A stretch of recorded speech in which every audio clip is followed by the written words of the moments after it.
তামাশার নির্বাচন, এটা বর্জন করুন, বয়কট করুন। আমরা পরিষ্কার করে বলেছি, এই তামাশার নির্বাচনে, মানুষের ভোটাধিকার হরণ করার নির্বাচনে বাংলাদেশের কোন দেশপ্রেমিক মানুষ তারা ভোট দিতে পারে না। বাংলাদেশের বর্তমান এবং ভবিষ্যতের প্রতি, এই দেশের নাগরিকদের প্রতি, এই দেশের ভবিষ্যৎ প্রজন্মের প্রতি যদি সামান্য অঙ্গীকার আমাদের থাকে, তাহলে আমরা কেউ এই ভোটকে সহযোগিতা করতে পারি না, এই ভোটকে আমরা জায়েজ করতে পারি না। কাজেই আজকে এই প্রোগ্রাম একটা তামাশার নির্বাচন, এইভাবে একটা প্রহসনের নির্বাচন, জনগণের ভোটাধিকার হরণ করার নির্বাচন যারা আয়োজন করছে, এই অবৈধ সরকার, এই অবৈধ সরকারকে আমরা সারা দেশের মানুষকে বলি, এই অবৈধ সরকারকে সব দিক থেকে অসহযোগিতা করুন। আপনারা সবাই জানেন, আমাদের নেতৃবৃন্দ পরিষ্কার করে বলেছেন। আমি খুব বেশি কথা বাড়াবো না, আমাদের মিছিল শুরু হবে, আমরা গণসংযোগে যাব। বন্ধুরা আমার, জাতীয় পার্টিকে বিরোধী দল বানাতে চায়। জাতীয় পার্টির যে চেয়ারম্যান জিএম কাদের সাহেব, তার গত 1-2 বছরের বক্তৃতায় মনে হয়েছে উনি বোধহয় জাতীয় পার্টিকে নিয়ে ঘুরে দাঁড়াবেন। মানুষ একটা নতুন ভাবে জাতীয় পার্টিকে দেখা শুরু করেছিল, কিন্তু তিনি পারলেন না। আমরা শুনেছি পুলিশ ঘেরাও করে, তারপর গোয়েন্দা সংস্থা ঘেরাও করে তাকে চারিদিক থেকে ঘিরে রেখেছে। দেশি বিদেশি চাপ, নির্বাচনে গিয়েছেন, তারপরে বলেছেন ভিক্ষার সিট নিয়ে উনি, শেষ পর্যন্ত ভিক্ষার সিট নিয়ে উনি রাজনীতি করবেন না। এই কথা যখন সংবাদ মাধ্যমে বেরিয়ে আসলো, অনেকেই ভেবেছেন হয়তোবা চাপের মুখেও তিনি বোধহয় তার সিদ্ধান্ত বদলাতেও পারেন, কিন্তু তিনি পারলেন না। 26টি আসন নিয়ে সরকারি দলের সাথে সমঝোতা করলেন। এই হচ্ছে বাংলাদেশের বিরোধী দল। এটা কিসের আসন? আপনার কথা অনুযায়ী এটা কি ভিক্ষার আসন?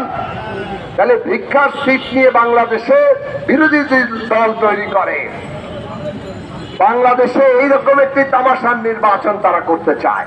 তারা চায় বিএনপি, গণতন্ত্র মঞ্চ, সকল বিরোধী দল, 63টি দল যারা নির্বাচন বয়কট করছে, তারাও জাতীয় পার্টি আর ওনাদের ক্ষুদ্র মিত্ররা তারা যেভাবে এক একটি করে আসন ভিক্ষা নিয়েছে, সেই রকম ভাবে নাকি আমরা আসন ভিক্ষা নিয়ে ওনাদের অধীনে নির্বাচন করব। এইটা বাংলাদেশে হতে দেওয়া হবে না। এই দেশের নাগরিকের মর্যাদা এই সরকার কেড়ে নিতে চায়। বাংলাদেশের জনগণ তারা বেঁচে থাকতে এই রকম জিনিস হতে দেবে না। কাজেই এই সিট ভাগাভাগি, ভিক্ষার সিট বন্টন, এই নির্বাচনে মানুষ অংশ নেবে না, এটা তারাও বুঝে গেছেন। যার ফলে এখন নির্বাচন কমিশনের ঘাড়ে বন্দুক রেখে স্বরাষ্ট্র মন্ত্রণালয়কে দিয়ে চিঠি দিয়েছেন। তারপরে সেই চিঠি ব্যবহার করে সভা সমাবেশ আন্দোলনের উপরে তারা নানান রকম নিষেধাজ্ঞা জারি করছেন। নিষেধাজ্ঞা কি জনগণ মানবে? মেনেছে। আমরা এই অগণতান্ত্রিক অসাংবিধানিক নিষেধাজ্ঞা মানি না।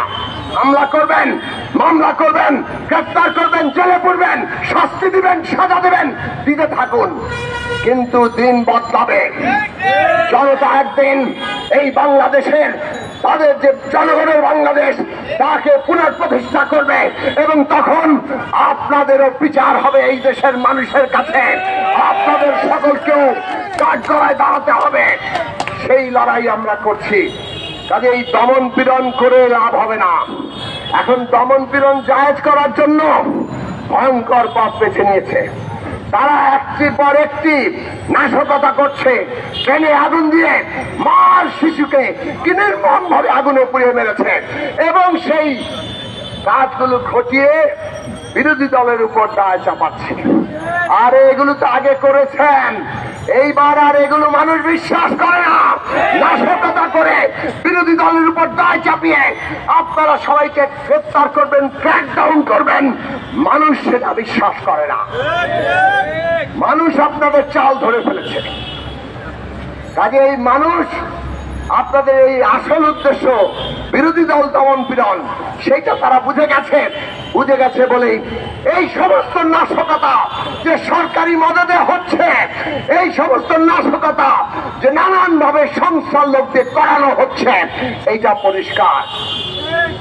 ট্রেনে কারা আগুন দিয়েছে?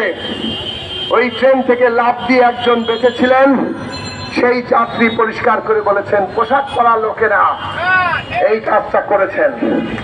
2, ট্রেনে আগুন লেগেছে এয়ারপোর্টের ওই পারে, এয়ারপোর্ট থেকে 12 কিলোমিটার তেজগাঁও পর্যন্ত আসলো, মাঝে একটা ক্যান্টনমেন্ট স্টেশন, কেউ এই ট্রেন থামাতে পারলো না, মানুষ আগুনে পুড়ে পুড়ে মরল। এই হচ্ছে বাংলাদেশ। কারণ ওদেরকে আগুনে পুরা মানুষ দরকার, সেটা ব্যবহার করে বিরোধী দল দমন পীড়ন করা দরকার। এই নাশকতার পথ আজকে সরকার বেছে নিয়েছে। বন্ধুরা আমার, কাজেই আমরা ভয়ঙ্কর পরিস্থিতিতে আছি। এই দেশ রক্ষা করতে হলে আজকে সমস্ত জনগণকে রাজপথে নামতে হবে, সমস্ত জনগণকে বৃহত্তর ঐক্য আসতে হবে। আমরা বলেছি গণতন্ত্র মঞ্চ, আসুন যুগপৎ-ধরায় যার যার অবস্থান থেকে মাঠে নামি, মাঠে জনগণের বৃহত্তর ঐক্য করে উঠবে, এবং সেই ঐক্য করে উঠলে এই যে তক্তে তাউস, এই যে অত্যাচারী শাসন, সেটা উড়ে যাবে। আমাদের গণসংযোগ চলবে, গণমিছিল চলবে, সামনে আরো বৃহত্তর কর্মসূচি আমরা ঘোষণা করব। জনগণকে আমরা বলি এই দেশ আমার, আপনার সবার, দেশ রক্ষার ডাক এসেছে। কাজেই আপনাদের আর বসে থাকার সময় নাই।